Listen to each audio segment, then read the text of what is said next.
બનાસકાંઠા પોલીસે દારૂ તેમજ ડ્રગ્સનો 20.41 કરોડનો મુદ્દામાલ જપ્ત કર્યો. દારૂ ડ્રગ્સને ડામવા બનાસકાંઠા તેમજ વાવ થરાદની પ્રજા એક્શન મોડમાં આવતા હવે પોલીસ તંત્ર પણ હરકતમાં આવ્યું છે.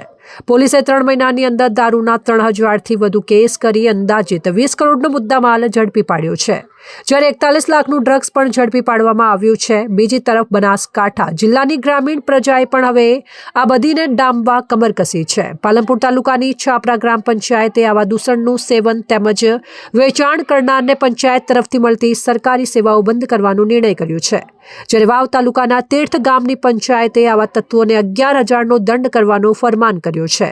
તેમજ થરાદની જેટા પંચાયતે બુટલેગરોનું નામ, એડ્રેસ લિસ્ટ પોલીસને સોંપીને આવી બધી સામે બાયો ચડાવી છે. બનાસકાંઠા જિલ્લા પોલીસ વડાએ આ અંગે શું કહ્યું, જરા તે સાંભળો. નમસ્કાર, હું પ્રશાંત સુંબે, પોલીસ અધિક્ષક બનાસકાંઠા. બનાસકાંઠા જિલ્લા પોલીસના તરફથી દારૂ ડ્રગ્સના વિરુદ્ધ જે કાર્યવાહી કરવામાં આવી રહી છે તેમાં છેલ્લા 3 મહિનામાં કુલ 3164 જેટલા કેસીસ કરવામાં આવેલ છે દારૂના પ્રોહિબિશન એક્ટ અંતર્ગત, અને તેમાં 3372 જેટલા આરોપીઓને અટકાયત કરવામાં આવેલ છે.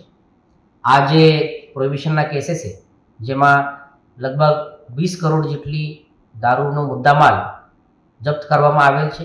ટૂંક સમયમાં તેઓનો નાશ પણ કરવામાં આવી રહ્યા છે.